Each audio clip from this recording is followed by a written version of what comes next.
My daughter cut me off after our divorce without hearing my side of the story. Now, 8 years later, she's reaching out for her inheritance. I laughed and asked her to unblock me so she could see the message I sent her. I, a 54-year-old male, got divorced from my wife, a 48-year-old female, 8 years ago. My daughter, now 28 and female, cut all contact with me and chose her mother's side without even asking me how I felt. Even though my divorce was nearly a decade ago, it has taken a lot of time for me to accept how things turned out and make peace with my life. This has been partly because my ex-wife tried to completely destroy my reputation, but mostly because I really love my daughter, and being completely shut out from her life was harder than anything. As she was an adult at the time, there was no way for me to be in her life unless she wanted me to be, and she seemed sure of her decision to pick her mother over me. I don't have any family of my own except my mom, who had Alzheimer's, so the whole ordeal was definitely one of the worst things that has ever happened to me. I tried to contact my daughter several times after the divorce, but she was dead set on being on her mom's side and didn't even try to hear my side of the story. At one point, my ex reached out to me and sued me for harassment if I didn't leave my daughter alone. That spelled things out for me, and I stopped contacting her. I spent the last 8 years taking care of my mom and focusing on my career. I've had a few casual relationships here and there, but I feel like I can't truly trust another person after my divorce. Anyway, that has been my life for nearly a decade. Sorry if I seem like a downer. The reason I'm writing this post is that my daughter recently reached out to me after all this time. I was over the moon and thought that she had finally come to her senses and understood that the divorce was not just my fault. It was also comforting, particularly because my mother recently passed away, and I've been dealing with that grief by myself and was craving some comfort and family. So, my daughter reached out to me a few months after my mother passed away. I got a call from a number I didn't recognize, and I picked up to hear a woman's voice on the other side. I didn't know it was my daughter and didn't even recognize her voice because it had been that long since we spoke. I was quite shocked when she introduced herself. She said that she saw on Facebook that her grandma passed away and wanted to check up on me. I was taken aback. I didn't even know that she kept tabs on me online and thought that was sweet of her. I thanked her for calling and said that I was doing all right and told her that I missed her. We talked for a bit, and she said that if I wanted to meet and actually catch up in person instead of on the phone, she would like that. I was extremely happy and agreed immediately. We agreed to meet at my house over the weekend. I was really excited about meeting her after all these years, so I am writing this post to share my excitement with anyone who might be reading. I hope we can rebuild our relationship again or at least get to know each other. My daughter came over to have dinner with me because I wanted to cook for her. I was nervous and excited when I first opened the door. I absolutely didn't recognize her because it's been nearly a decade since I last saw her, and she was just a little girl back then. We started talking, and even though it was a little awkward at first, I think we both opened up after a while. She told me about her life and what she does for work, and I told her about my life. After dinner, we finally acknowledged the elephant in the room. I asked her why she never bothered to listen to my side of the story during the divorce and chose her mom by default. I admitted that her mother was more present as a parent because she was a stay-at-home mom and back then I worked in construction and worked long hours, but I always tried my best to take out as much time as I possibly could for my daughter. My daughter then said that she regrets how things turned out and that she was too young to think things through and got manipulated by how her mom made things sound. Basically, my ex-wife painted me as the ultimate bad guy who didn't care about anyone except himself, and since she never got to hear my side of the story, she never questioned whatever her mom said. We talked a bit more about this, and things were going well until she finally revealed why she was there. We had been talking for hours at that point when I asked her what made her reach out to me after all these years. She looked a little uncomfortable, and I told her that she could be honest with me.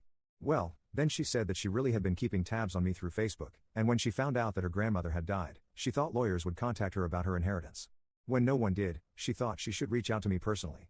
She said that she wanted to give me some time and space to grieve, but she had recently gotten engaged and could really use some money to help out with the wedding expenses. I felt like I was getting punched in the gut. Honestly, I thought that after all these years, my prayers were answered, and I could have a family again. But it turns out she never cared for me in the first place, and all this was a way for her to get her inheritance. The funniest thing is that it's not even her inheritance legally, it's all mine. If only she hadn't been such a terrible daughter to me, she would definitely end up with most, if not all, of it. I don't care about money. I never have. Honestly, I live in a house of my own, don't have any expensive hobbies, and mostly buy my clothes from Target.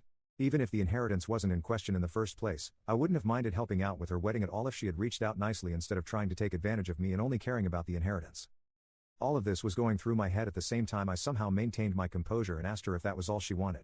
She got very defensive and said that the inheritance came second and her actual goal was to connect with me. She would never forgive herself for not reaching out while her grandmother was alive. She said that she had wanted to reach out for years but never got the courage to actually do it because she thought I would never forgive her for kicking me out without an explanation, and that she was also manipulated by her mom. But I could see from the panicked look on her face that she was just trying to smooth things out so I could forgive her, and I wondered if she was just after the money. I asked her how she knew she had an inheritance, and she said that a couple of years before the divorce, she was visiting my late mother, and my mother told her that she wanted her to inherit everything left by my father, who passed away years ago, as she was the only grandchild in the family. I don't have any siblings, and at that point, my marriage was fine, so I understand why my mother might have said that to my daughter. I mean, if the divorce had never happened or if my daughter hadn't abandoned me for years after the divorce, the money would have been hers, as I've already mentioned. But the thought of her only caring about the money and giving me false hopes was absolutely crushing. I was devastated but did my best not to let her know. At that moment, I thought the only way to test my daughter's intentions would be to see how she would react if I told her there was no money to inherit. I asked her how much she expected from the inheritance, and she made quite a decent guess. I could tell that some planning had gone into this whole thing. I then told her that I was sorry to disappoint her, but her grandmother actually left everything to me years ago, and I planned on using that money to start a business, so I couldn't help her out. I offered to contribute to her wedding with my own money by offering a few grand for wedding expenses. The disappointment on her face proved my worst fears.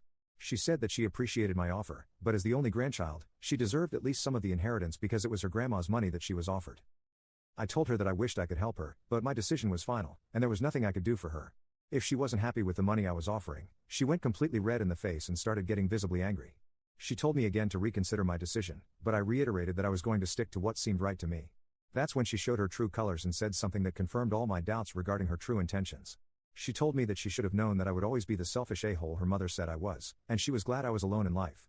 I looked at her with barely concealed disgust. Her words were hurtful, but at that point, I knew what to expect. I just didn't expect her to get that brutally honest that fast. That's all. She started to say something else, but I stopped her before she could speak. I told her that I should have known she was her mother's daughter and that the only reason she would reach out to anyone was to ask for a favor.